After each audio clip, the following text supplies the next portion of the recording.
Genius in this is not just a child development center because we believe in the extraordinary potential of every child. Hi everyone, my name is Neha, and what a beautiful experience I have working with children and under the guidance. So here we have a dynamic doctors, Dr. Rahul Bharat and Dr. T.R. Yadav. So we have that podcast, Ask Any Questions. So are you guys ready with your all questions? So here's Dr. Rahul Bharat is here and T.R. sir. You can ask your questions one way. Hello, sir. Good morning, sir. Good morning. Yes. Sir, this is sir. Actually, sir, I wanted to ask, sir, what is the how's the negotiation skills? Like we can see in the we can do with the child. Okay. So first of all, there are three categories of children. So one is your neurotypical child, which means that their brain will develop in sequence, one after the other, without a problem. तो हिंदी में इसको ऐसे समझिए कि जैसे मान लीजिए आप ट्रेन से जा रहे हैं, तो एक स्टॉप पड़ेगा, फिर दूसरा पड़ेगा, फिर तीसरा पड़ेगा, फिर चौथा पड़ेगा। वो ट्रेन के स्टॉप पड़ेंगे।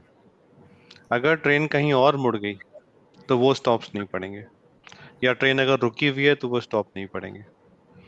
तो 85% बच्चों में न्यूरो डेवलपमेंट बिल्कुल नॉर्मल डायरेक्शन में जाता है। 15% बच्चों में, कुछ बच्चों में न्यूरो डाइवर्सिटी होती है, जिसको ऐसे समझिए कि ट्रेन जो है थोड़ी सी डेविएट हो गई।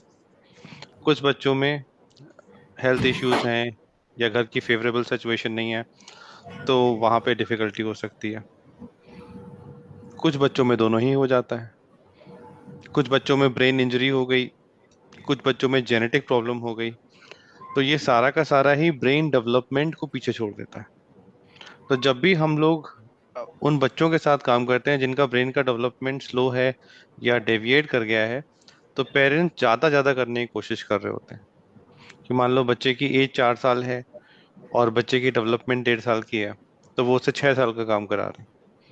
थेरेपीज में जा रहे हैं तो वहां भी पजल बनाए जा रहे हैं, वहां भी चीजें कराई जा रही हैं, बिना समझे कि बच्चे का ब्रेन डेवलपमेंट कहाँ पर है, बाद में क्या दिक्कत आनी है। एक अजीब सा पैनिक हर जगह होता है, और उसमें बच्चा जो है वो अपना बेस्ट पोटेंशियल अचीव नहीं करता। तो कोई भी स्ट्रेटेजी डिपेंड करती है कि बच्चे की डायग्नोसिस क्या है। फॉर एग्जाम्पल, जैसे मान लीजिए एक न्यूरोटिपिकल चाइल्ड है, अगर वो शैतानी कर रहा है तो आप उसको टाइम आउट दे देंगे। मगर ऑटिज्म में तो बच्चा ऑलरेडी टाइम आउट में है। या मान लीजिए अगर किसी बच्चे को डिसलेक्सिया, आप टाइम आउट दे दे, बहुत खुश हो जाएगा, बोले ठीक है बहुत अच्छा हुआ। तो आपकी स्ट्रेटेजी फेल हो जाएगी। तो सबसे पहली चीज ये समझने की हमारा बच्चा के डायग्नोसिस क्या है। तो डायग्नोसिस उसकी कमी निकालने के लिए नहीं है, डायग्नोसिस इसलिए कि उसकी स्ट्रेटेजी कौन सी होगी। उसके बाद आप ये समझें कि ब्रेन डेवलपमेंट पूरा हो गया है, 6 साल तक का पूरा ब्रेन डेवलपमेंट इंपॉर्टेंट है। तो पहला साल में बहुत इंपॉर्टेंट ब्रेन में चेंजेस होते हैं। तो ब्रेन के चेंजेस ऐसे समझिए कि जैसे आप घर बना रहे हैं, तो पहले आपने ईंटे का वो बनाया, उसके बाद सीमेंट का वो लगा, फिर आपने पेंटिंग करी। तो जैसे ब्रेन जो है वो न्यूरॉन्स अलाइन करते हैं और अलाइन करते हैं, फिर उसमें छोटे छोटे हब्स बनते हैं जिसमें कि इंफॉर्मेशन पास होती है। तो जब बच्चे का ब्रेन डेवलप होता है तो उसके न्यूरॉन्स ऑर्गेनाइज हो रहे होते हैं। बिना न्यूरॉन्स को ऑर्गेनाइज करे अगर आप सीधे बच्चे से एक्टिविटी करवा रहे हैं तो कोई फायदा ही नहीं है, बच्चा तो फ्रस्ट्रेट होगा ही, बिहेवियर एक्टिविटीज आएंगी ही आएंगी। तो जीनियस लेन में सबसे पहले तो मेडिकल तरीके से हम ये देखते हैं कि डायग्नोसिस क्या है, बहुत इंपॉर्टेंट है। और फिर उस डायग्नोसिस में क्या करना है क्या नहीं करना। तो इतना सा करने से ही 50% काम हो जाता है। और उसके बाद का 50% पेरेंट्स को समझाना होता है, क्योंकि पेरेंट्स समझना नहीं चाहते। वो सिर्फ ये सोचते हैं कि हमारा बच्चा का फ्यूचर क्या होगा, या ये सारी बातें। तो फ्यूचर तो बाद में आएगा, पहले तो प्रेजेंट में जो करना है वो इम्पोर्टेंट है। तो डॉक्टर का काम है कि डायग्नोसिस हो जाए। तो जीनियस लेन का जो प्ले स्कूल का कॉन्सेप्ट है कि बच्चे आ रहे हैं और इन स्कूल में तो आना है उनको, और बच्चों से मिक्स होना है उनको, और ब्रेन डेवलपमेंट भी होना है, और उनको नई चीजें सीखनी भी हैं। तो किस तरीके से सिखाई जाए, किस स्ट्रेटेजी से सिखाई जाए, उसी को हम प्ले बेस कह रहे हैं। तो प्ले का मतलब क्या है, मैं बहुत सारे प्ले स्कूल्स में भी गया। हर हर हर सेंटर ये कह रहा है कि मैं अर्ली इंटरवेंशन कर रहा हूँ। हर सेंटर ये कह रहा है कि मैं प्ले बेस्ड यूज कर रहा हूँ। तो प्ले का मतलब क्या है कि आपको पता हो कि बच्चा किस लेवल पे है। तो पहला जो स्टेज होता है बच्चे का, उसे कहते हैं एक्सप्लोरेटरी प्ले। छोटा सा बच्चा होता है, कोई भी चीज को एक्सप्लोर करता है। आप देखिए, हाथ में लेगा, मुंह में लेगा, उसको मुंह में लेके चूसता है। वो इंपॉर्टेंट है, क्योंकि उसके एक्सप्लोरेशन से उसका ब्रेन जो है वो डेवलप हो रहा है। अगर वो एक्सप्लोर नहीं करेगा तो ब्रेन डेवलप नहीं करेगा। तो बहुत सारे बच्चे ऐसे हैं जो पहली स्टेज में ही हैं, एक्सप्लोरेटरी प्ले में ही हैं, ये करेगा। बहुत सारे बच्चे जो हम ऑटिज्म में देखते हैं वो उसमें भी नहीं है, उसके भी पीछे हैं। वो एक्सप्लोर भी नहीं कर रहे, वो एक्सप्लोरेटरी प्ले में लाना है कि एक्सप्लोर कर सकें, हर चीज को एक्सप्लोर कर सकें। नेक्स्ट स्टेज जो होती है, जो इस स्टेज पे अगर ये स्टेज नहीं आई तो डिस्ट्रक्टिव प्ले आ जाता है। बच्चा कोई भी चीज लेगा तोड़ देगा, कोई भी चीज लेगा तोड़ देगा। तो यहाँ पे इम्पोर्टेंट क्या है कि बच्चा एक्सप्लोर करे, क्योंकि उससे उसकी समझ बढ़ती है, कोई भी चीज की समझ बढ़ती है। तो प्ले से हमें क्या करना है, बच्चे को सिखाना नहीं, उसकी समझ बढ़ानी है। समझ बढ़ेगी तो बहुत सारे एरियाज में न्यूरॉन्स जो हैं वो अच्छे से लग जाएंगे। सेकेंड जो स्टेज होती है वो होती है फंक्शनल प्ले। फंक्शनल प्ले का मतलब ये होता है कि जो चीज का फंक्शन है, जैसे कार का फंक्शन है कि वो चले, कार रुकती भी है, स्टॉप्स पे भी रुकती है, काफी सारी चीजें कार कर सकती है, तो कार को फंक्शन की तरह खेले। तो जब बच्चा उस स्टेज पे आता है तो अप्रोक्सीमेटली 1.5 से 2 साल की ब्रेन डेवलपमेंट पे आ जाता है। अगर आप बोलें कि छोटा सा बच्चा पैदा हुआ है, उसको आप फंक्शनल प्ले करा दीजिए, नहीं करेगा, क्योंकि उसका ब्रेन वहां तक डेवलप नहीं हुआ है।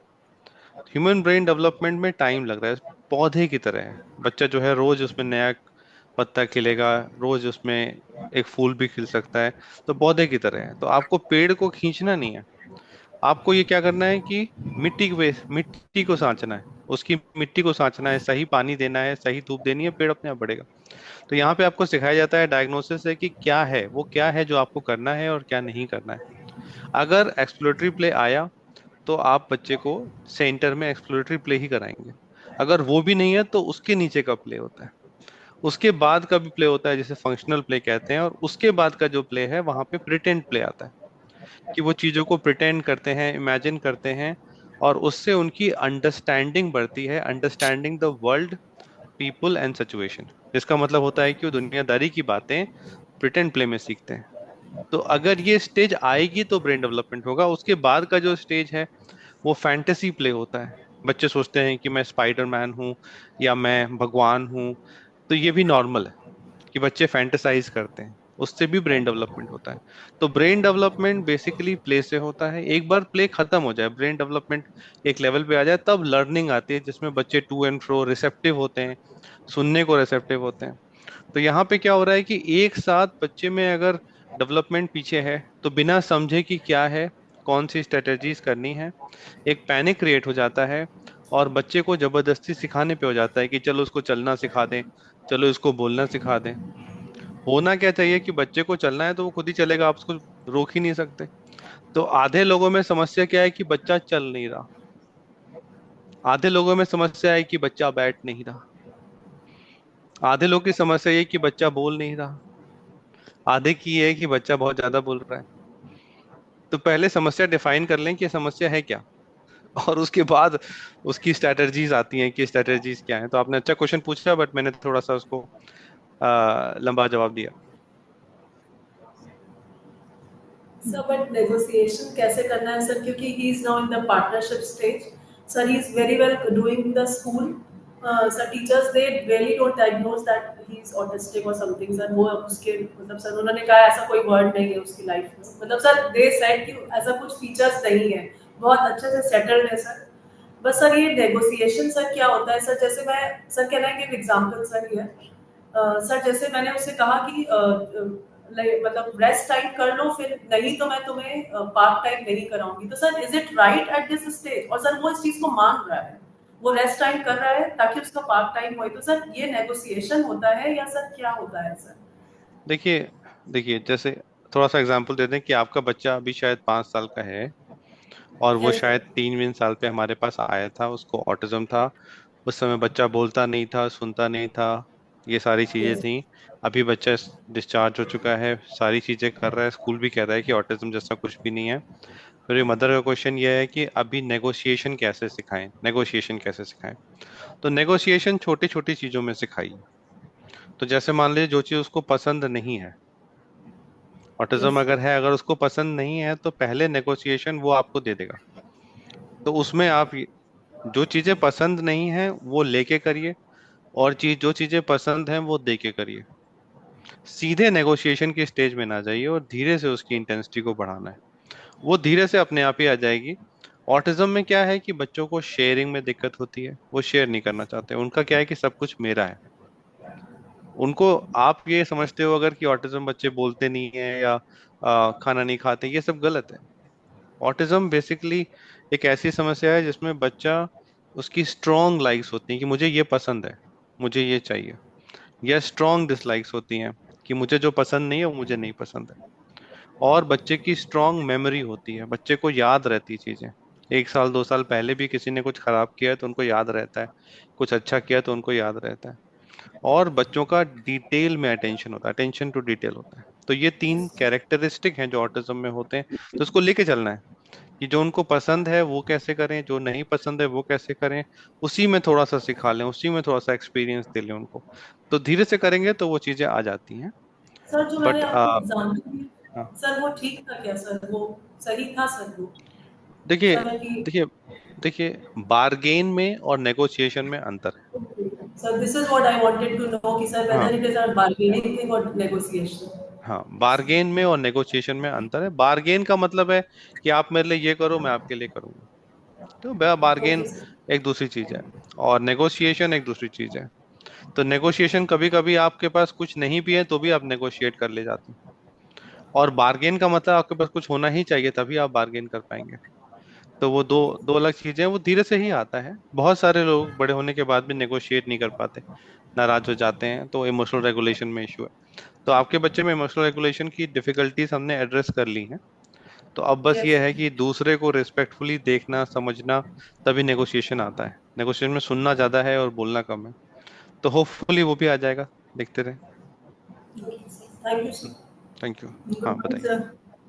हम्म। सर आज का जैसे मैंने पहले भी वीडियो शेयर किए थे सर, वो पेपर से ऑब्सेस्ड है सर, उसको ये 8-9 महीने लगभग हो रहा है। जैसे आपने बताया जो टेक्निक्स वो सर हम लोग फॉलो भी कर रहे हैं, लेकिन सर जैसे आपने कहा कि बहुत सारा रद्दी ले आई है, तो सर जैसे मैं स्कूल में टीचर हूँ, तो जो मतलब पुरानी बुक्स थी मैं उनको ले आई, तो उसमें सर उसको मैथ्स की जो बुक है वो बहुत पसंद आ गई। जैसे आपने कहा कि अटेंशन टू डिटेल बहुत होता है, तो हम्म। वो अब जैसे वो मतलब जब पेपर मांगता है तो हम उसको देते हैं, मतलब पूरा घर ही मेरा रद्दी बना हुआ है, तो लेकिन उसको पर्टिकुलर वैसा ही बुक चाहिए, लेकिन अब सर मेरे लिए वो अवेलेबल कराना पॉसिबल नहीं है, तो मैं उसको अदर बुक्स भी देती हूँ, तो वो लेता नहीं है, तो वो बहुत ज़्यादा इरिटेट हो जाता है, मतलब हम लोग को बाइट भी करने की कोशिश करता है। तो सर इस सिचुएशन में मतलब क्या करें, क्योंकि वो बुक तो अवेलेबल कराना मेरे पास मेरे लिए पॉसिबल नहीं, हम अदर देते हैं लेकिन वो अदर लेता नहीं है। तो सर ऐसी सिचुएशन में मतलब क्या करें हम, वो मतलब सर इतना देखिए, ज़्यादा हाँ। हिट होता है कि सर वो अपने को भी हिट करता है, दीवार में से लड़ाना, और जैसे हम्म। जो पर्सन उसके पास में होता है हम लोग फिजिकल प्ले करते हैं उसके साथ में, तो फिजिकल प्ले से तो मतलब उसका माइंड डिस्ट्रैक्ट तो होता है, लेकिन उसकी इरिटेबिलिटी बहुत ज़्यादा और बढ़ जाती है। देखिए क्या है ना कि ऑटिज्म का जो डायग्नोसिस है वो आपको इसलिए दिया गया है, बच्चे को इसलिए दिया गया है कि बच्चे जो हैं वो अपना थिंकिंग ब्रेन यूज करते हैं कभी कभी और नहीं भी करते। तो जैसे कोई सिचुएशन है, तो अगर थिंकिंग ब्रेन यूज कर रहे हैं तो एक रीजनेबल आप उनके साथ डिस्कशन कर सकते हैं कि ठीक है ये अभी नहीं है या अवेलेबल नहीं है या वॉट एवर। बट ऑटिज्म में क्या होता है कि बच्चों का ऑलरेडी एक रिपीटेटिव पाथवे बन जाता है। तो शुरू में बच्चा अगर इग्नोर कर रहा है, तो वो इग्नोर करते हुए फिर बच्चा जब रिपीटेटिव उसमें आता है तो एक तरह से ऑब्सेशन बन जाता है। तो अभी क्या है कि आप मुझे ये बता रहे हो कि आपके बच्चे में उस मैथ्स की बुक के लिए ऑब्सेशन है। ठीक है, आज ये ऑब्सेशन है, कल कुछ और हो जाएगा, फिर कल ये कुछ और हो जाएगा, तो उसके बाद कुछ और हो जाएगा। तो ऑटिज्म में ऑब्सेशन जो है वो चेंज होता रहता है। तो मेन चीज आपकी ये है कि बच्चे में ऑब्सेसिव बिहेवियर ऑलरेडी डेवलप हो चुका है, उसके जो पाथवेज हैं वो ऑलरेडी बन चुके हैं। अब हमें क्या करना है, अब हम कैसे उस चीज को रोकें, कैसे उस चीज को करें। तो वो भी डिपेंड करता है कि बच्चे का लेवल क्या है, किस लेवल का, किन चीजों से ऑब्सेशन है, और क्या क्या चीजें उसको पसंद हैं। तो आप क्या करते हो कि बेसिकली इसमें आप रेसिप्रोसिटी पे काम करते हो। तो जो चीजें उसको पसंद हैं, जो उसके पास अवेलेबल है, उसमें आप रेसिप्रोसिटी लेने की कोशिश करते हो कि हाँ ठीक है, हम कैसे रेसिप्रोसिटी लें। जो चीजें नहीं पसंद हैं उसको थोड़ी देर के लिए आप साइड में करते हो, और देखो कि और क्या चीजें उसको पसंद है, कैसे आप उसके साथ रेसिप्रोसिटी या इंटरेक्शन कर सकते हो। और रिपीटेटिव बिहेवियर अगर है, ऑब्सेसिव बिहेवियर अगर है, तो फिर उसमें आपको बहुत पेशेंटली ही मैनेज करना पड़ेगा। और बच्चे के साथ बहुत सारी जो टेक्निक्स मैंने बताई हुई हैं आपको, वो टेक्निक्स यूज करते रहनी पड़ेंगी। और ओवरऑल प्रोग्राम को देखना पड़ेगा, ओवरऑल प्रोग्राम में कैसा आपका स्ट्रक्चर है, कैसा रूटीन है, कैसे आप बाकी समय में रेसिप्रोसिटी कर रहे हो। बट बच्चे को इस तरह का जो बिहेवियर है, एक तरह से इसको आप बोलेंगे जुनूनी बिहेवियर है, कोई उसका लॉजिक या रीजनिंग नहीं है, तो उस स्टेज में समझाने नहीं जाएंगे, उस स्टेज में गुस्सा करने नहीं जाएंगे बच्चे से, तो थोड़ा सा उससे भी कम हो जाता है। तो यहाँ पे अपने ऊपर ये समझना है कि हाँ ऑटिज्म है तो इस तरह का बिहेवियर आएगा। आधे से ज्यादा पेरेंट्स इसी बात से परेशान रहते हैं कि मेरा बच्चा बहुत ज्यादा इस चीज के लिए जिद करता है, या मेरा बच्चा बहुत ज्यादा जो चीज पसंद आ जाए उसको करता है। कहीं ना कहीं ये बच्चे का एडजस्टमेंट बिहेवियर होता है। तो जो बच्चे ऑब्सेशन शो करते हैं वो कहीं ना कहीं किसी बात से, अगर उनको इरिटेबिलिटी है या किसी बात से उनको एंजाइटी है, तो वो ऑब्सेसिव हो जाते हैं, उससे वो रिलैक्स हो जाते हैं, वो चीज पाके उनको लगता है कि बस दुनिया उन्होंने पा ली है। तो और क्या क्या चीजें पसंद हैं वो देखिए, उसको यूज करिए, और जो स्ट्रेटेजीज यहाँ बताई जा रही हैं उसको यूज करिए, क्योंकि उसी से बच्चा अपने जोन में जाने से रुकेगा। तो इसमें क्या है कि बच्चा एक जोन में चला गया, अब वो आप जितना उसको समझाएंगे, इंटरेक्ट करेंगे, उस समय वो नहीं होने वाला, बच्चा और भी जोन में चला जाएगा। बट जो टेक्निक्स यहाँ बताई जा रही हैं वो ओवरऑल सब समय यूज करने से, जब बच्चा जोन में है या नहीं है, तभी आप उसको एड्रेस कर पाएंगे। तो पेशेंस रखना है, कंसिस्टेंट रहना है। और ऑटिज्म अगर है तो ऑब्सेशन से परेशान नहीं होना, सही स्ट्रेटेजी यूज करेंगे। नहीं तो फिर बच्चा आज इससे ऑब्सेस्ड है, कल उससे ऑब्सेस्ड है, परसों इससे ऑब्सेस्ड है, यही चलता रहता है। तो मेन चीज क्या है कि बच्चे की समझ बढ़े, मेन चीज क्या है कि बच्चे की रेसिप्रोसिटी बढ़े, और बच्चा अपने थिंकिंग ब्रेन को यूज कर सके। और इसी चीज को एड्रेस करने के लिए बहुत सारे लोगों ने थेरेपीज का वो बनाया है कि ये वाला मसाज कर लीजिए, ये वाला कर लीजिए। तो उससे क्या है, ऊपर नीचे तो होता है, बट कहीं ना कहीं अगर बच्चे के साथ जबरदस्ती हुई है, अगर बच्चे के साथ जबरदस्ती वाली थेरेपी हुई है, तो ऑब्सेशन बहुत ज्यादा देखा जाता है, एंजाइटी बहुत ज्यादा देखी जाती है यूज करने। तो बहुत सारे सेंटर्स में चाहे कुछ भी डायग्नोसिस हो, एक ही थेरेपी चल रही है, एक ही चीज चल रही है। तो वो थोड़ा सा उसका नुकसान भी हो जाता है कि नेगेटिव पाथवे, रेड पाथवे बन जाते हैं, जैसा आपको बताया जाता है यहाँ पे। तो उससे फिर बच्चों में रिपीटेटिव बिहेवियर बहुत बढ़ जाता है। बच्चे करने तो लगते हैं, बट उस करने के चक्कर में जो उनका एडजस्टमेंट होता है वो रिपीटेटिव पाथवे बढ़ा देता है। तो इसीलिए आप लोगों को बताया जाता है कि ऑटिज्म में जो मेन प्रॉब्लम है वो डिसेबिलिटी नहीं है, वो इम्पेयरमेंट है, डिसऑर्डर है। और जितना नेगेटिव पाथवे बन जाएगा, बच्चा करेगा करेगा, वो अचानक से कोई चीज के लिए ऑब्सेस्ड हो जाएगा। तो घर में बहुत डिस्ट्रप्शन है, स्कूल में बहुत डिस्ट्रप्शन है, और बाद में जाके डिस्ट्रप्शन बढ़ जाता है। तो उसी को रोकने की टेक्निक आपको बताई जा रही है। आप समझ गए? Thank you sir. Hello sir. Hello. Sir मेरी बेटी जब जीनियस लेन की क्लास ओवर होती है तो उसमें नीचे आने के बाद वो मेरे पास, पहले मेरे पास ही आती थी। अभी जो अदर बच्चों की मदर बैठी होती है उनके पास जाती है, उसके बाद उनकी गोद में बैठ जाती है और उनके बच्चे को कहती है आप उनको गोदी नहीं लो और मुझे गोदी ले लो। जब मैं उनके बच्चों को गोदी लेती हूँ तो कहती है आप भी मत लो, मुझे भी नहीं लेने देती है। फिर उनकी मदर को कहती है आप भी मेरे घर चलो, मेरी कार में बैठो। और जब वो नहीं बैठती है तो सर वो 10-15 मिनट तक पूरी रेस्टलेस रहती है और कॉन्टिन्यू चिल्लाती है कि आंटी आओ, आंटी बैठो, आंटी कार बैठो, आंटी चलो, गो टू होम। तो सर वो डील करना बहुत मुश्किल हो जाता है उसको उस टाइम पे। नहीं, बहुत यूनिक आपने सिचुएशन बताई है कि बच्चा जो है वो इंसानों से ऑब्सेस्ड हो रहा है। तो ये अच्छी बात है। और अगर यही होता ही है ऑटिज्म में, यूनिक है। तो कोशिश करिए कि जो सिचुएशन होनी है उसको रिक्रिएट कर लीजिए, चाहे वीडियो रिकॉर्ड करके, चाहे फोटोज में। और बच्चे को शाम को या रात में जब आप बच्चे के साथ स्टोरीज करते हैं, तो उस टाइम में बच्चे को दिखा दीजिए कि क्लास खत्म होगी तब आएंगे, हमारे साथ जाना है, आंटी के साथ नहीं जाना, और आंटी को क्रॉस कर दीजिए। तो वो चीज जब आप विजुअली बच्चे के साथ करेंगे तो आपकी प्रॉब्लम जो है वो कम हो जाएगी। और इसीलिए जैसे अभी पिछले पेरेंट्स ने भी बोला मुझे कि बच्चा जो है वो उसी मैथ्स की बुक से ऑब्सेस्ड हो रहा है, तो उसी उसके लिए तो प्रोटोकॉल्स हैं जीनियस लेन में कि कौन सी बुक है, सारी बुक्स एक हैं, पेपर की बनी होती हैं। ये सारे प्रोटोकॉल्स हम सिखाते हैं, सोशल स्टोरीज में होता है। बट कोई चीज अगर अवेलेबल नहीं है, तो जब बच्चा शांत है तब बच्चे को विजुअली एक स्टोरी में करके दिखा दीजिए कि ये है, ये है, ये है, तो बच्चा समझ जाएगा। जो चीज आंखों से देखेगा उसका थिंकिंग ब्रेन एक्टिवेट हो जाएगा। जो चीज मुंह से बोलेंगे या गुस्सा करेंगे तो और भी बच्चा जोन में चला जाएगा। इसीलिए ऑटिज्म का डायग्नोसिस दिया जा रहा है। हाँ, और कुछ है आपका पूछना है? गुड जी evening. Sir, good evening sir. मेरा बच्चा डिसलेक्सिक है। हाँ हाँ। मुझे अभी पहले आपने बताया था मुझे कि वो काफ़ी रिपीट करता था, चीज़ों को पूछता था, मॉर्निंग कब होगी, रात से डरता था। तो आपने जैसा बताया मैंने वैसा किया, उससे थोड़ा रिलैक्स है मुझे वहाँ। लेकिन सर अभी मैं उसके पास होती हूँ, मेरी गोद में होता है, फिर भी वो पूछता है मम्मी कहाँ है, मम्मी कब आएगी। ये क्वेश्चन पूरे दिन सबसे पूछता रहता है, और मेरे पास होता है तो मुझसे भी पूछता है मम्मी कब आएगी। तो सर ऐसे में मैं क्या करूँ, थोड़ा सा तकलीफ होती है। सवाल का जवाब कभी कभी सवाल ही होता है। जी सर। बस यही मेरा जवाब ठीक है है। सर। यहाँ पे क्या हो रहा है ना कि ये बच्चा जो है अभी किस स्टेज में है वो देखना पड़ेगा। किस स्टेज में यूजुअली डिसलेक्सिक्स रिपीट नहीं करते हैं अनलेस उनको एक्सट्रीम डिस्ट्रेस या लो सेल्फ एस्टीम हो रहा हो।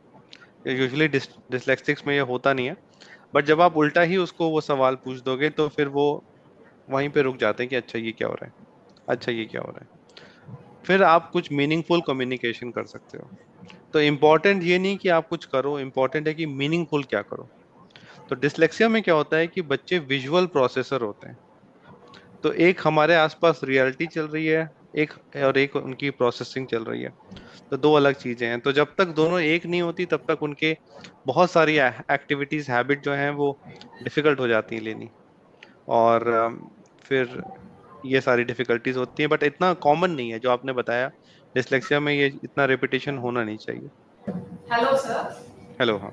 मेरा क्वेश्चन ये है सर, जैसे मैंने आपकी वीडियोस देखी तो उसमें ये है कि बच्चे को लीड नहीं करना है, आई मीन इंस्ट्रक्ट नहीं करना है, ठीक है। एंड मैंने यहाँ भी पूछा था तो उन्होंने लाइक समझाया कि एक मेंटल एज होती है, फिजिकल एज होती है। बट सर मेरा क्वेश्चन ये है कि मेंटल एज की क्या, I understand that physical age के हिसाब से भी नीड्स होती है बच्चे की, जैसे ब्रश करना है या मैं एग्जाम्पल देती हूँ आपको। जैसे वो सुबह उठता है तो वो सीधा खेलने को चला जाता है, तो लाइक अब उसको ब्रश कराना है, रेडी कराना है, क्लीन कराना है, तो वो अगर खेल रहा है और मैं उसको वहां से उठा के लाऊंगी, अब विजुअल दिखाऊंगी, मुझे लेट्स गो ब्रश करनी है, ऐसा लाइक थोड़ा बहुत बोला तो लाइक वो उस चीज में इरिटेट हो जाता है कि मुझे खेलना है, खेलने को। और अगर खेलने को साथ छोड़ दिया तो वो घंटों उनके खेल चल रहे हैं, मतलब फिर वो खत्म ही नहीं हो रहा ब्रेकफास्ट का क्या कैसे। तो वो चीज मैं समझना चाहिए कि बच्चे को लीड कहाँ करना है,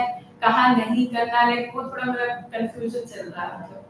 कोई बात नहीं। देखिए क्या है कि अगर ऑटिज्म है तो बच्चा जो करता है वही करते रहना चाहता है और यूजुअली आइसोलेशन में रहना चाहता है। तो ये जो तरीका बता रहे हैं ये सिर्फ ऑटिज्म के लिए है, बाकी डायग्नोसिस के लिए नहीं है। तो अगर ऑटिज्म होता है तो पहले आप बच्चे के साथ एक कनेक्शन बनाते हैं, जो आपकी वीडियोस में आया हुआ है कनेक्शन कैसे बनाते हैं। और जब आप कनेक्शन बनाते हैं तो बच्चा जो है आपको नोट करने लगता है, आसपास की चीजों को नोट करने लगता है। उसमें थोड़ा समय लग जाता है। तो एक्टिविटीज को आप दो या तीन तरीके से डिवाइड करते हो। एक होता है डेली एक्टिविटीज, जिसमें आपका ब्रशिंग, टॉयलेटिंग, खाना खाना, सोना, नहाना, ये सारी चीजें आ जाती हैं, डेली हाइजीन की चीजें आ जाती हैं। तो आप लोग को यहाँ पे पूरा वो मिला हुआ है कि कैसे अपना रूटीन को अपना करना है। तो अगर बच्चा कनेक्टेड हो जाता है और आपको ऑब्जर्व करने लगता है तो बच्चे को आपको डेली एक्टिविटीज के टाइम में शेडो करना है। ठीक है। इसमें क्या है कि बच्चे को जितना आप दिखाएंगे, बोलेंगे, कराएंगे, बच्चा उतना ही नहीं करना चाहता है। और जबरदस्ती करेंगे तो उससे और भी दिक्कत होती है। बट हम ये बोल रहे हैं कि जैसे आपने ब्रश करने का टाइम है, ठीक है, अब आपको पता है कि बच्चा हमें देख ही नहीं रहा है, हम जो भी करें हमारे को कोई फायदा नहीं होना, बच्चा हमें नहीं देख रहा है। फिर भी आप अपने आप को बोलेंगे कि हाँ ये मेरा ब्रश टाइम है। धीरे से बोलेंगे, चिल्ला के बोलने की जरूरत नहीं। बच्चे ध्यान सब दे रहे हैं, जितना चिल्ला के बोलेंगे उतना दिक्कत है। और उसके बाद फिर आप जैसे टॉयलेट या बाथरूम में गए तो विजुअल्स आपको जो मिले हैं वो वहां पे लगा लेंगे और स्टेप बाय स्टेप अपना कर लेंगे। और फिर बच्चे को देखेंगे और उसका भी, अगर यहाँ पे आप लीड कर सकते हैं जहाँ पे अगर आपको ये हो रहा है, तो जब आप कंसिस्टेंटली अपना करेंगे और फिर बच्चे का कराएंगे तो बच्चे को एक हैबिट में आ जाएगा कि हाँ ये चीज हमारे साथ हो रही है। ठीक है, मगर आपका जो काम है वो कंसिस्टेंटली होना चाहिए कि मेरा 3 बार मील टाइम है, 1 बार मेरा बाथ टाइम है, और बच्चे के साथ में करना है। बच्चे को डायरेक्ट इंस्ट्रक्शन नहीं देने हैं और अपने विजुअल्स को देखना है। तो कंसिस्टेंटली अगर आप वो करेंगे, तो अगर आपने बाकी समय बच्चे से कनेक्शन बनाया है या अटैचमेंट बनाया है, तो थोड़ा समय में बच्चा आपको देखने लगता है। उसके बाद बच्चा आपसे compete करने लगता है। तो ऑटिज्म जो है वो एक परफेक्शन की भी इशू होती है कि बच्चा हारना नहीं चाहता। तो थोड़ा समय में आपका उससे ऐसा रिलेशन हो जाएगा कि सुबह का टाइम ब्रश हुआ, आप दौड़ते हुए गए कि हाँ मैं फर्स्ट हूँ, मैं ब्रश कर लूंगी, तो भी तुरंत दौड़ते हुए आएगा ब्रश लेके कि नहीं आप फर्स्ट नहीं होगे, मैं फर्स्ट हूँ। ये बोलेगा नहीं, बट उसका पर्पस यही रहेगा। तो हमारा एम ये है कि पार्टनरशिप में काम हो, कि आपने किया, बच्चे ने किया, आपने किया, फिर धीरे से आप अपने आप को विड्रॉ कर लोगे, बच्चा धीरे से इंडिपेंडेंस की तरफ बढ़ जाता है। तो ये पूरा प्रोसेस जो है वो कनेक्शन और अंडरस्टैंडिंग का है।